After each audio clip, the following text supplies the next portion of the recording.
Hello, YouTubers, friends, compatriots, bootlickers, shills, death slaves, herds, peasants, vassals, minions, meat sacks. I'm Useful Idiot. Welcome. And let's talk about President Trump one more time, and this time his relationship with Israel.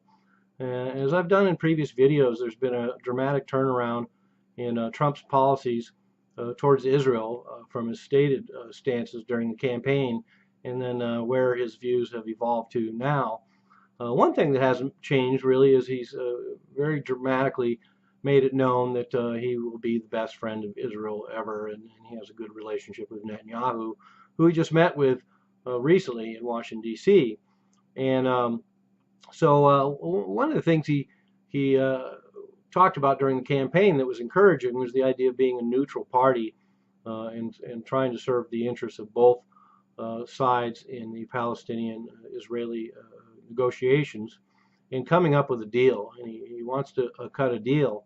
But during the campaign, like I say, he was kind of not courting the Zionist lobby, and initially had a tenuous relationship with Sheldon Adelson, the billionaire, dual citizen billionaire who supports GOP candidates.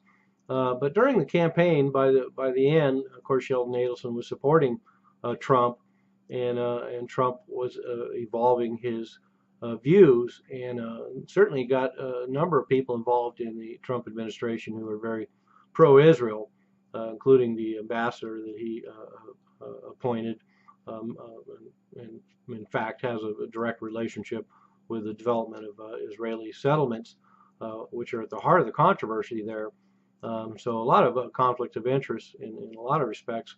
But one of the things he backed away from was he was talking about moving the U.S. embassy from Tel Aviv to Jerusalem and making Jerusalem the capital of Israel. And of course, that would open a huge can of worms. And the fact that Trump has backed off from that is a good thing and fairly dramatic at this point. And then, of course, we had as soon as Trump was elected president, there's been announcements of a lot more settlements in Israel. So things have really flared up, except for the fact that now we have Trump saying that it's probably not in the best interest of peace to have these new settlements, and trying to discourage Israel from building more, but not really doing anything different than previous administrations and allowing Israel to continue. So the Trump administration condemned the UN for condemning Israel for building these settlements. So that's something we've gotten used to over the decades, seeing time and time again.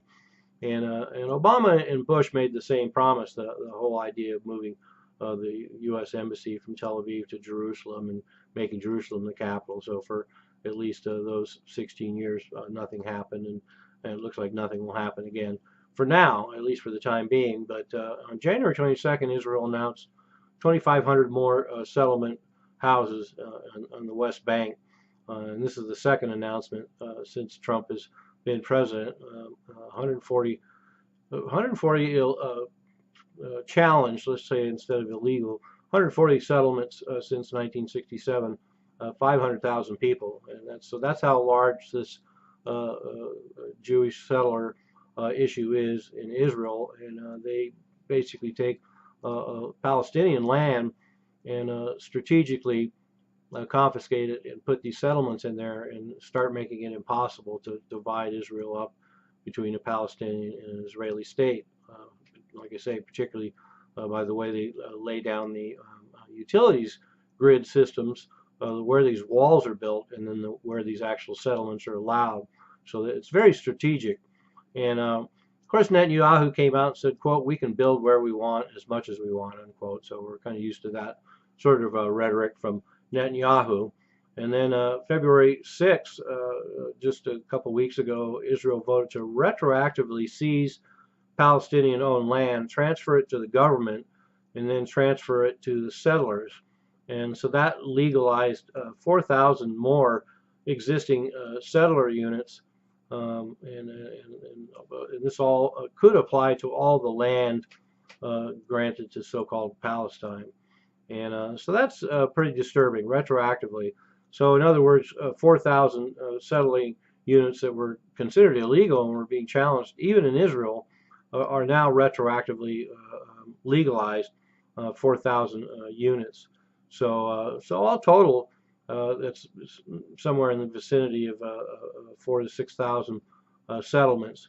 And so Jared Kushner is the senior advisor on the Middle East in the Trump administration, and like I say, he's a billionaire who has financial investments in Israeli settlements. And then David Friedman, very pro-Zionist and Netanyahu right-wing government policy supporter, and part of the Project for a New American Century crowd too, the architects of the neoconservatives for our war policy in the Middle East. So anyway, David Friedman is an ambassador to Israel, and Jared Kushner actually, this has a connection to Trump because the Donald J. Trump Foundation actually served between Jared Kushner and the settlements, $38,000 given to Jewish settlements in 2013. And then we have, of course, Trump talking about defunding the Palestinian Authority as well. And this could have a lot of repercussions for the future of creating a Palestinian state. So one of the more dramatic developments that we just had was the meeting between Netanyahu and Trump. And it pretty much looks like, as always, the two-state solution. They continue to give it lip service, but everyone pretty much knows it's dead. And as I did a video about the 100-year lie, the whole idea that there was ever a two-state solution for Israel has never really been a policy of theirs. Everything has actually been against that. And so Israel's been giving lip service to this two-state solution forever, and now it's now off the table. So there we have it. Trump fully on board with the Netanyahu Israeli policy now. I'm a useful idiot, don't you be one too?